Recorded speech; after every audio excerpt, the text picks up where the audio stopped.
नमस्कार, आप देख रहे हैं डीए न्यूज प्लस का खास कार्यक्रम चर्चा में आपके साथ शकील साजिद। आज बेहद ऐतिहासिक दिन है। अयोध्या में आज का दिन इतिहास में दर्ज होने वाला है।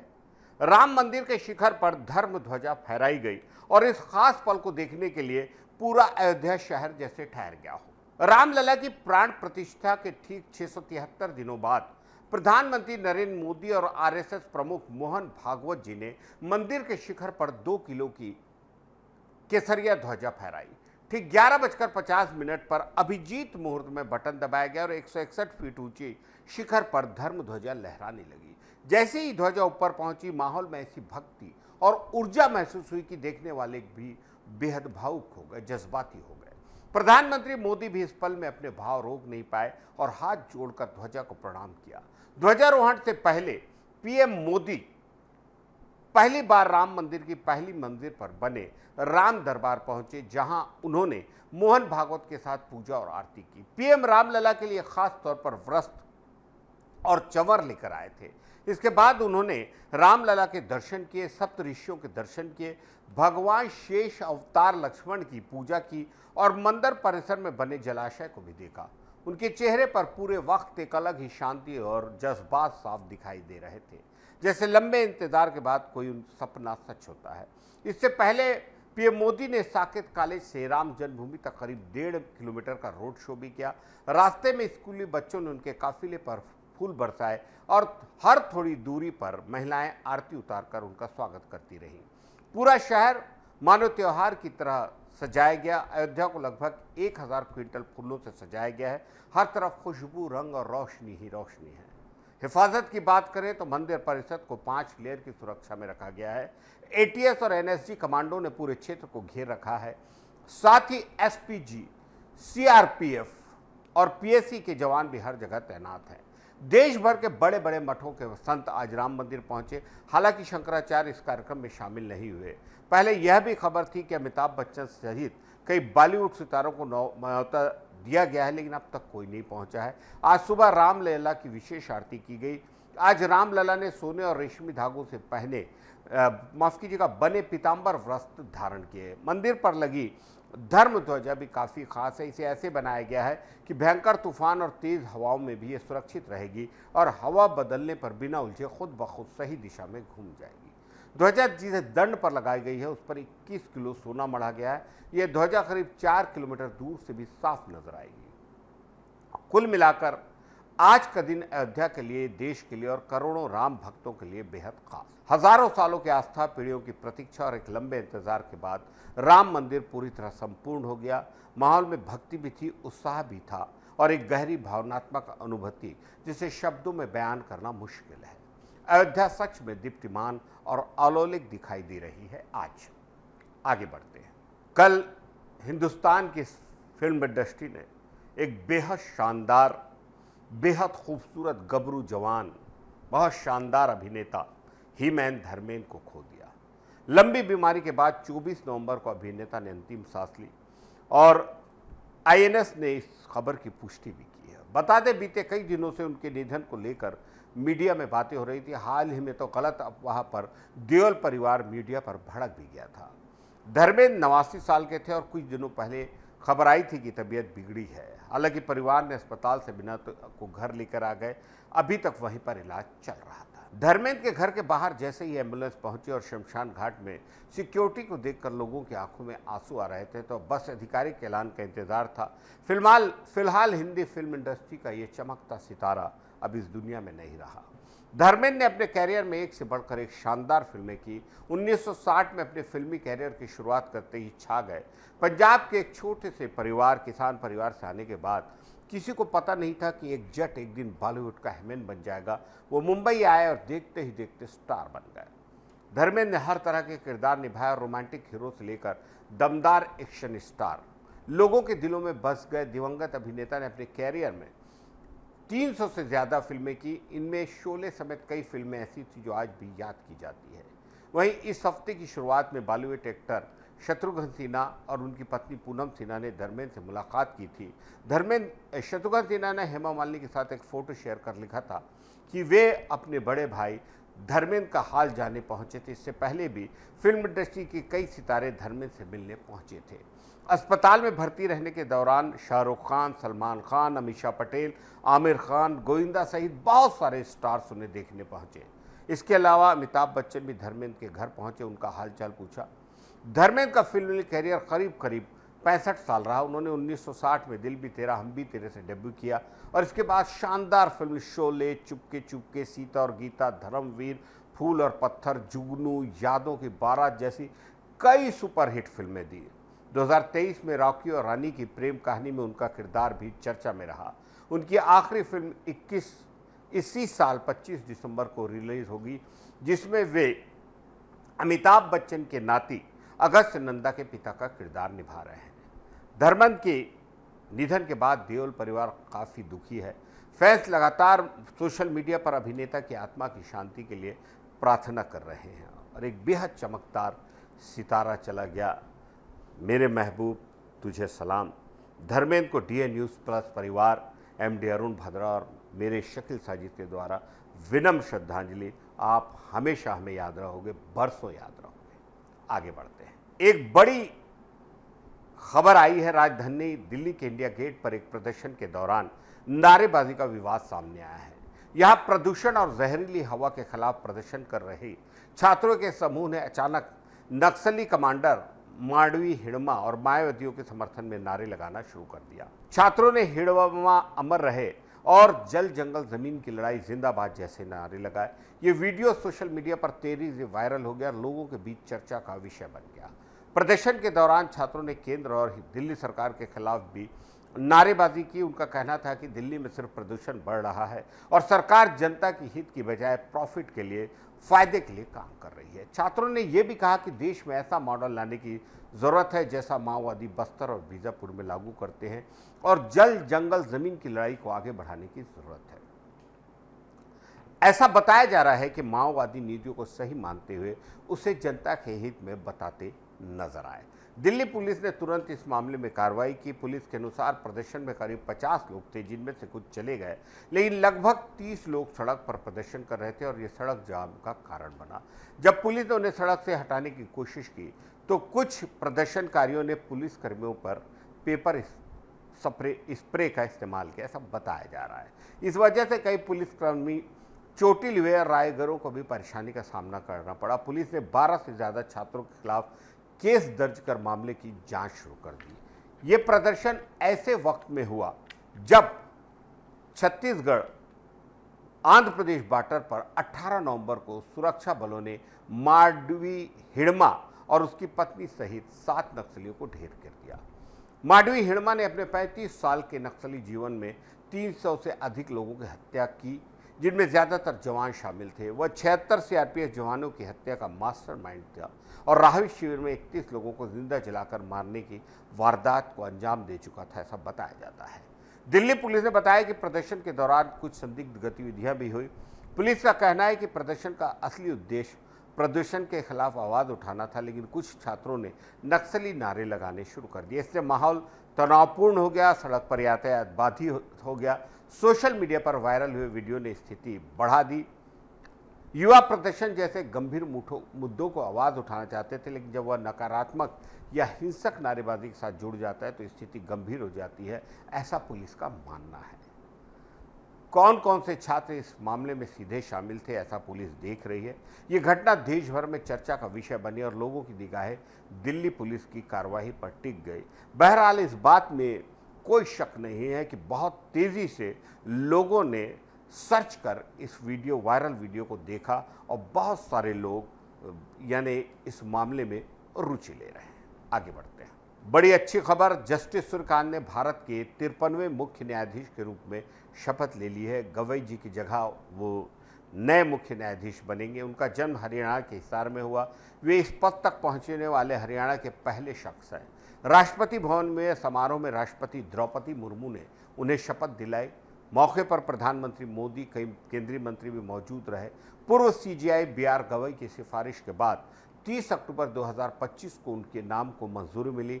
अब वे 9 फरवरी 2027 तक सीजेआई पद संभालेंगे। जस्टिस सूर्यकांत एक साधारण मध्यम वर्गीय परिवार से हैं। उन्होंने 1984 में कानून की पढ़ाई खत्म की और रोहतक के महर्षि दयानंद विद्यालय से लॉ की डिग्री ली। पंजाब और हरियाणा हाईकोर्ट में वकालत की। 2011 में कुरुक्षेत्र यूनिवर्सिटी से मास्टर्स की डिग्री हासिल की। 2000 जुलाई में हरियाणा के सबसे युवा एडवोकेट जनरल बने और 2001 में सीनियर एडवोकेट बने। 2004 में उन्हें पंजाब और हरियाणा हाईकोर्ट का जज बनाया गया। हिमाचल प्रदेश हाईकोर्ट के मुख्य न्यायाधीश भी रहे और 2019 में सुप्रीम कोर्ट के जज नियुक्त हुए।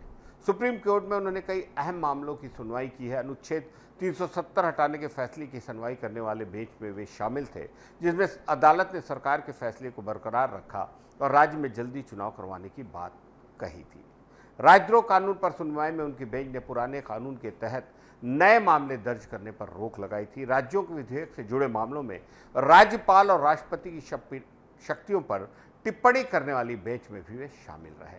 बिहार में मतदाता सूची से हटाए गए 65 लाख नामों को, बड़ी बात है ये, सार्वजनिक करने का आदेश भी जस्टिस सूर्यकांत की बेंच ने दिया था। उन्होंने सुप्रीम कोर्ट बार एसोसिएशन सहित सभी बार एसोसिएशन में 1/3 सीटें महिलाओं के लिए रिजर्व करने के निर्देश दिए थे। 2022 में पीएम मोदी की सुरक्षा में चूक की घटना की जांच के लिए उन्होंने जस्टिस इंदु मल्होत्रा की अगुवाई में कमेटी बनाई। 1 रैंक 1 पेंशन योजना को बरकरार रखने का फैसला भी उनकी बेंच ने सुनाया था। महत्वपूर्ण मामले हैं और इन सभी मामलों में उनके फैसलों ने भारतीय न्याय प्रणाली को एक नई प्रखर छवि दी। अलीगढ़ मुस्लिम यूनिवर्सिटी के 1967 के पुराने फैसले पर दोबारा विचार करने वाली 7 जजों की बेंच में वे शामिल थे। पेगासस स्पाईवेयर केस में उन्होंने गैर कानूनी बताते हुए साइबर विशेषज्ञों की जांच टीम बनाई। इसके अलावा ये उस बेंच में भी थे जिसमें गैर कानूनी तरीके से हटाई गई महिला सरपंच को दोबारा पद पर बहाल कराने का फैसला लिया। जस्टिस सूर्यकांत का सफर सामान्य परिवार से होकर देश की सबसे बड़ी अदालत के शीर्ष पद तक पहुंचने का है। उनकी अब तक की कार्यशैली और फैसलों के कारण उनसे बेहद उम्मीद है कि न्यायपालिका को एक बेहद जज्बाती, मजबूत और बेहद प्रखर छवि प्रदान करेंगे। आगे बढ़ते एक और ख़ास शख्सियत जिनका आज जन्मदिन है और कल जब धर्मेंद्र गई तो उनके फिल्म शोले के दमदार लेखक जावेद के सलीम खान का आज जन्मदिन है। 1970 और 80 के दशक में कई सुपरहिट फिल्में लिखी हैं। सलमान खान और अरबाज खान के पिता सलीम खान को ज़्यादातर लोगों फिल्मों के सुपरहिट स्क्रिप्ट राइटर के रूप में जानते हैं। उन्होंने शोले, डांस, जंजीर, सीता और गीता जैसी कई ब्लॉकबस्टर फिल्में लिखी हैं, लेकिन बेहद कम लोग जानते हैं कि सलीम खान फिल्मों में एक्टिंग भी की। उन्होंने अपने एक्टिंग करियर की शुरुआत धर्मेंद्र जैसों के ही साथ 1960 में फिल्म बारात से की थी। उस फिल्म में उनका रोल छोटा था, लेकिन ये उनके लिए एक शुरुआती कदम था और उसी ने उनका फिल्मी सफ़र शुरू हुआ। सलीम खान ने कई छोटे मोटे रोल किए। उस समय उन्हें बड़े रोल मिलने में कठिनाई होती थी। हार नहीं मानी। 6 साल की मेहनत और स्ट्रगल के बाद फिल्म में तीसरी मंजिल का मौका मिला। इस फिल्म में उन्होंने शम्मी कपूर के दोस्त का किरदार निभाया। हालांकि उनका स्क्रीन टाइम ज़्यादा नहीं था, लेकिन उनकी एक्टिंग ने दर्शकों का दिल जीत लिया। शम्मी कपूर और सलीम की जोड़ी को लोगों ने इतना पसंद किया कि ये फिल्म उस साल की सबसे बड़ी ब्लॉकबस्टर साबित हुई। तीसरी मंजिल को विजय आनंद ने डायरेक्ट किया था। इस फिल्म में सलीम खान और शम्मी कपूर के अलावा हेलेन भी नजर आई थी। मीडिया रिपोर्ट्स के मुताबिक इसी फिल्म के दौरान सलीम खान और हेलेन की नज़दीकियां बढ़ी। बाद में सलीम खान ने हेलेन से दूसरी शादी कर ली। खान परिवार में, सलमान खान परिवार में आज भी हेलेन का उतना ही सम्मान है जितना उनकी पहली पत्नी सलमा खान का है। सलीम खान का निजी जीवन काफ़ी दिलचस्प, फिल्मों की तरह रोचक रहा। स्क्रिप्ट लेखन को उन्होंने प्राथमिकता दी। उनका मानना था कि अच्छी कहानी और स्क्रीन प्ले ही किसी फिल्म की जान होती है। उन्होंने अपने लेखन में जीवन के अनुभवों और असली घटनाओं को शामिल किया। उदाहरण के लिए शोले के मौसी वाले सीन की प्रेरणा उनकी जीवन की एक असली घटना से मिली। सलीम खान अपने दोस्त की शादी के अनुभव को उस सीन में बदलकर दर्शकों के सामने पेश किए। यही वजह है कि उनकी कहानियों में हमेशा एक सच्चाई और रोमांच नजर आता था। रमेश तिप्पी ने बताया कि सलीम खान और उनके काम करने का तरीका बहुत खास था। वो हमेशा टीम के साथ मिलकर काम करते। डिस्कशन में अगर कोई नया आइडिया आता तो सब मिलकर फैसला करते। कभी किसी पर जोर नहीं डालता। डाला जाता। यही वजह थी कि उनके काम में हमेशा संतुलन और एक क्वालिटी रहती थी। उदाहरण के लिए शोले की स्क्रिप्ट सिर्फ 15 दिन में तैयार हो गई थी। सीता और गीता भी जल्दी बन गई। फिल्म शान में थोड़ा वक्त लगा क्योंकि उसमें एक्शन और ट्रक सीन जैसे कई एपिसोड थे जिन्हें ठीक से बनाना जरूरी था। सलीम खान की ये कहानी हमें प्रेरणा देती है। मेहनत, धैर्य और लगन से कोई भी क्षेत्र में सफलता पाई जा सकती है। उन्होंने स्क्रिप्ट राइटिंग में अपना बेहतरीन दिया और उन सलीम खान और जावेद अख्तर ने ही ये तय किया कि जो हिंदी फिल्मों के जो आपके फ्लैग्स होते थे, जो क्रेडिट में नाम जाता था, उसमें स्क्रिप्ट राइटर का नाम भी, लेखक का नाम भी बड़े महत्वपूर्ण तरीके से दिया जाने लगा और उन्होंने मेहनताना भी एक अच्छा खासा लेना शुरू किया था।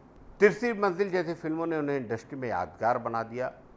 उन्होंने कई लोगों को प्रेरित भी किया। आज हम उन्हें एक दिग्गज लेखक, सलमान खान के पिता और बॉलीवुड की एक यादगार शख्सियत के रूप में याद करते हैं और आज भी वो एक्टिव हैं बहुत सारे टीवी चैनलों पर। आगे बढ़ते हैं। एक और ख़ास शख्सियत जिनका आज जन्मदिन है और कल जब धर्मेंद्र गई तो उनके फिल्म शोले के दमदार लेखक जावेद के सलीम खान का आज जन्मदिन है। 1970 और 80 के दशक में कई सुपरहिट फिल्में लिखी हैं। सलमान खान और अरबाज खान के पिता सलीम खान को ज़्यादातर लोगों फिल्मों के सुपरहिट स्क्रिप्ट राइटर के रूप में जानते हैं। उन्होंने शोले, डांस, जंजीर, सीता और गीता जैसी कई ब्लॉकबस्टर फिल्में लिखी हैं, लेकिन बेहद कम लोग जानते हैं कि सलीम खान फिल्मों में एक्टिंग भी की। उन्होंने अपने एक्टिंग करियर की शुरुआत धर्मेंद्र जैसों के ही साथ 1960 में फिल्म बारात से की थी। उस फिल्म में उनका रोल छोटा था, लेकिन यह उनके लिए एक शुरुआती कदम था और उसी ने उनका फिल्मी सफ़र शुरू हुआ। सलीम खान ने कई छोटे मोटे रोल किए। उस समय उन्हें बड़े रोल मिलने में कठिनाई होती थी। हार नहीं मानी। 6 साल की मेहनत और स्ट्रगल के बाद फिल्म में तीसरी मंजिल का मौका मिला। इस फिल्म में उन्होंने शम्मी कपूर के दोस्त का किरदार निभाया। हालांकि उनका स्क्रीन टाइम ज़्यादा नहीं था, लेकिन उनकी एक्टिंग ने दर्शकों का दिल जीत लिया। शम्मी कपूर और सलीम की जोड़ी को लोगों ने इतना पसंद किया कि ये फिल्म उस साल की सबसे बड़ी ब्लॉकबस्टर साबित हुई। तीसरी मंजिल को विजय आनंद ने डायरेक्ट किया था। इस फिल्म में सलीम खान और शम्मी कपूर के अलावा हेलेन भी नजर आई थी। मीडिया रिपोर्ट्स के मुताबिक इसी फिल्म के दौरान सलीम खान और हेलेन की नज़दीकियां बढ़ी। बाद में सलीम खान ने हेलेन से दूसरी शादी कर ली। खान परिवार में, सलमान खान परिवार में आज भी हेलेन का उतना ही सम्मान है जितना उनकी पहली पत्नी सलमा खान का है। सलीम खान का निजी जीवन काफ़ी दिलचस्प फिल्मों की तरह रोचक रहा। स्क्रिप्ट लेखन को उन्होंने प्राथमिकता दी। उनका मानना था कि अच्छी कहानी और स्क्रीन प्ले ही किसी फिल्म की जान होती है। उन्होंने अपने लेखन में जीवन के अनुभवों और असली घटनाओं को शामिल किया। उदाहरण के लिए शोले के मौसी वाले सीन की प्रेरणा उनकी जीवन की एक असली घटना से मिली। सलीम खान अपने दोस्त की शादी के अनुभव को उस सीन में बदलकर दर्शकों के सामने पेश किए। यही वजह है कि उनकी कहानियों में हमेशा एक सच्चाई और रोमांच नजर आता था। रमेश तिप्पी ने बताया कि सलीम खान और उनके काम करने का तरीका बहुत खास था। वो हमेशा टीम के साथ मिलकर काम करते। डिस्कशन में अगर कोई नया आइडिया आता तो सब मिलकर फैसला करते, कभी किसी पर जोर नहीं डाला जाता। यही वजह थी कि उनके काम में हमेशा संतुलन और एक क्वालिटी रहती थी। उदाहरण के लिए शोले की स्क्रिप्ट सिर्फ 15 दिन में तैयार हो गई थी। सीता और गीता भी जल्दी बन गई। फिल्म शान में थोड़ा वक्त लगा क्योंकि उसमें एक्शन और ट्रक सीन जैसे कई एपिसोड थे जिन्हें ठीक से बनाना जरूरी था। सलीम खान की ये कहानी हमें प्रेरणा देती है। मेहनत, धैर्य और लगन से कोई भी क्षेत्र में सफलता पाई जा सकती है। उन्होंने स्क्रिप्ट राइटिंग में अपना बेहतरीन दिया और उन सलीम खान और जावेद अख्तर ने ही ये तय किया कि जो हिंदी फिल्मों के जो आपके फ्लैग्स होते थे, जो क्रेडिट में नाम जाता था, उसमें स्क्रिप्ट राइटर का नाम भी, लेखक का नाम भी बड़े महत्वपूर्ण तरीके से दिया जाने लगा और उन्होंने मेहनताना भी एक अच्छा खासा लेना शुरू किया था। तीसरी मंजिल जैसी फिल्मों ने उन्हें इंडस्ट्री में यादगार बना दिया। उन्होंने कई लोगों को प्रेरित भी किया। आज हम उन्हें एक दिग्गज लेखक, सलमान खान के पिता और बॉलीवुड की एक यादगार शख्सियत के रूप में याद करते हैं और आज भी वो एक्टिव हैं बहुत सारे टीवी चैनलों पर। आगे बढ़ते हैं। एक और ख़ास शख्सियत हिंदी सिनेमा में उमा देवी खत्री यानी हमारी प्यारी टुनटुन का नाम हमेशा याद किया जाएगा। लोग प्यार से उन्हें टुनटुन कहते थे। फिल्मों में जब भी हंसी और कॉमेडी की बात होती, उनका चेहरा सामने आता। पीछे की कहानी भी आसान नहीं थी। टुनटुन का असली नाम उमा देवी था। यह नाम तो फिल्म के सेट पर दिलीप कुमार की हल्की फुल्की टिप्पणी के बाद मिला और फिर वही नाम उन्हें पूरे इंडस्ट्री में मशहूर कर दिया। उमा देवी का जीवन संघर्ष से भरा था। उनका जन्म 11 जुलाई 1923 को उत्तर प्रदेश के अमरोहा जिले में हुआ। जब वह 2.5 साल की थी, उनके माता पिता की हत्या जमीन के विवाद में कर दी गई। कुछ साल तक बड़े भाई ने उनका ख्याल रखा। जब वह 9 साल की हुई तो उनके भाई की भी हत्या कर दी गई। इस तरह बचपन में ही वह अनाथ हो गई। रिश्तेदारों के घर पर रहने के दौरान भी जीवन आसान नहीं था। पढ़ाई का मौका नहीं मिला और एक तरह से बताया जाता है कि नौकरानी की तरह रखा गया। उनका मन हमेशा संगीत में रहता था। किशोरा अवस्था में उनकी मुलाकात अख्तर अब्बास काजी से हुई, जो उनके गाने से बहुत प्रभावित हुए। उन्होंने मदद का वादा किया, लेकिन बंटवारे के बाद उन्हें पाकिस्तान जाना पड़ा। वहीं उमा देवी ने दिल्ली की तंग जिंदगी बर्दाश्त न करके बिना किसी को बताए मुंबई का रुख किया। वहाँ उन्होंने कुछ फिल्मी लोगों और निर्देशकों से संपर्क किया। आखिरकार संगीतकार नौशाद के पास जाकर उन्होंने अपना टैलेंट दिखाया। नौशाद उनकी आवाज़ और हिम्मत से बेहद प्रभावित हुए। 1947 में आई फिल्म दर्द में गाने का मौका दिया। फिल्म का गाना अफसाना लिख रही हूँ दिल बेकरार का ज़बरदस्त हिट हुआ और उमा देवी रातों रात मशहूर गायिका हो गई। उनकी शादी अख्तर अब्बास काजी से हुई। शादी के बाद उन्होंने गायकी से दूरी बना ली, लेकिन आर्थिक परेशानियों के कारण फिर नौशाद के पास गई। इस बार नौशाद ने सलाह दी कि वह गायकी की बजाय अभिनय करें, कि उनके हंसी, व्यक्तित्व और कॉमिक टैलेंट फिल्मी दुनिया में ज़्यादा चमक सकता है। उमा देवी पहली फिल्म सिर्फ दिलीप कुमार के साथ होगी। इसी दौरान बाबुल फिल्म की शूटिंग में एक सीन में फिसल कर गिर गई और दिलीप कुमार ने मजाक में कहा, अरे कोई इस टुनटुन को उठाओ। यही मजाक उनके लिए नई पहचान बन गया और उमा देवी टुनटुन के नाम से मशहूर हो गई। टुनटुन ने करीब 200 फिल्मों में काम किया और हिंदी सिनेमा की पहली महिला कॉमेडियन के तौर पर याद की जाती है। उन्होंने Aar Paar, Babul, Mr and Mrs 55, Pyaasa, नमक हलाल जैसी फिल्मों में अपनी खास छाप छोड़ी। बचपन में हमारे उनकी कॉमिक एक्टिंग इतनी ज़बरदस्त थी कि छोटे से छोटे रोल में भी वो सभी दर्शकों को हंसाने में कामयाब हो जाती थी। दिलीप कुमार, गुरुदत्त, महमूद और कई बड़े कलाकारों के साथ काम करना पसंद करते थे। 1992 में उनके पति अख्तर अब्बास काजी के निधन के बाद टुनटुन का मन फिल्मों से हटने लगा। धीरे धीरे इंडस्ट्री से दूरी बना ली, लेकिन उनकी ज़िंदगी ने यह सिखाया कि जीवन में कितनी भी मुश्किलें, दर्द और संघर्ष के बावजूद हंसाने की खुशियाँ हमेशा ताकत बनी रहती। 24 नवंबर 2003 को टुनटुन ने इस दुनिया को अलविदा कह दिया। हिंदी फिल्मों में महिलाओं के लिए खोए गए नए रास्ते उन्हें हमेशा याद रखेंगे। हमारी विनम्र श्रद्धांजलि। आगे बढ़ते हैं। एक शानदार टेनिस प्लेयर, जी हाँ, हॉल ऑफ फेम में हाल ही में शामिल किए गए स्विट्जरलैंड के महान टेनिस खिलाड़ी रोजर फेडरर को अंतर्राष्ट्रीय टेनिस हॉल ऑफ फेम में शामिल किया गया है। खास बात कि उन्हें यह सम्मान उनकी पात्रता के पहले ही साल में मिल गया। फेडरर पुरुष एकल में 20 बार के ग्रैंड स्लैम विजेता हैं और क्लास ऑफ 2026 के लिए वे अकेले ऐसे खिलाड़ी थे जिन्हें समर्थन मिला। फेडरर ने अपने कैरियर में राफेल नाडाल और नोवाक जोकोविच जैसे महान खिलाड़ियों के साथ खेला और हमेशा कहा कि यह युग टेनिस के लिए बेहद स्वर्णिम समय है। हॉल ऑफ फेम में शामिल होने के लिए नियम है कि खिलाड़ी को टूर से कम 5 साल दूर रहना होगा और उन्हें वोटिंग समूह के 75% सदस्यों का समर्थन मिलना जरूरी है। वोटिंग समूह में टेनिस, मीडिया, इतिहासकार, इंडस्ट्री के प्रमुख लोग, हाल के सदस्य, प्रशंसक शामिल होते हैं। इस साल टीवी प्रस्तोता और पूर्व खिलाड़ी मैरी कैरिलो को योगदानकर्ता श्रेणी में चुना गया। हॉल ऑफ फेम में शामिल होने का समारोह अगस्त महीने में आयोजित किया जाएगा। फेडरर ने कहा कि उन्हें यह सम्मान लेकर बहुत खुशी हुई है और वो हमेशा टेनिस के इतिहास और उनसे पहले आए खिलाड़ियों का सम्मान करते हैं। उन्होंने यह भी कहा कि खेल और साथियों द्वारा मान्यता मिलना शानदार है। फेडरर उन 8 पुरुष खिलाड़ियों में हैं जिन्होंने कैरियर में ग्रैंड स्लैम जीता है।